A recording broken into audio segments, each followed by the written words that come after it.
ஒரு பொண்ணை பார்க்குறான். அந்த பொண்ணை ரொம்ப பிடிச்சி போனதுக்கு அப்புறம் 2 பேரும் லவ் பண்ணி கல்யாணமும் பண்ணிக்கிறாங்க.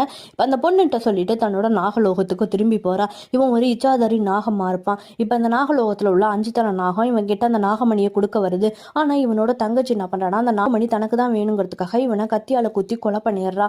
இப்போ அந்த நாகம் என்ன பண்ணுதுன்னா இவகிட்ட அந்த நாகமணியை கொடுக்காம மறைஞ்சு போயிடுது. இப்போ இவன் கல்யாணம் பண்ணி விட்டுட்டு போனானா அந்த பொண்ணுக்கு ஒரு குழந்தையும் பிறக்குது. இவன் குழந்தை இப்போ வளர்ந்து ஒரு பெரிய பொண்ணாவும் ஆயிடுறா. பொண்ணு அந்த அம்மன் மேல ரொம்பவே பக்தியா இருப்பா. அந்த அம்மன் தான் தனக்கு எல்லாமா நினைச்சுக்கிட்டு இருப்பா. இந்த பொண்ணு ஒரு பையன் லவ் பண்றான்னு பின்னாடியே சுத்திக்கிட்டு இருப்பா. இப்போ இந்த பொண்ணு அந்த பையனை லவ் பண்ண ஆரம்பிச்சிருப்பா. ஆனா அவன் உண்மையிலே இந்த பொண்ணை லவ் பண்ண மாட்டான். இந்த பொண்ணுங்கள்லாம் கடத்திட்டு போவாங்களா ஒரு கும்பல், அவங்கள்ட்ட பணம் வாங்கிட்டு இந்த பொண்ணை வித்திருப்பான். அந்த பொண்ணு கடத்திட்டு அவங்க போகும்போது கூட அந்த அம்மனை தான் பார்த்திருப்பா. தன்னை எப்படியாச்சும் காப்பாற்ற சொல்லி இப்போ அந்த பொண்ணை கொண்டு போய் அடிச்சு ஒரு பொட்டிலேயே அடைச்சு வச்சுட்டாங்க.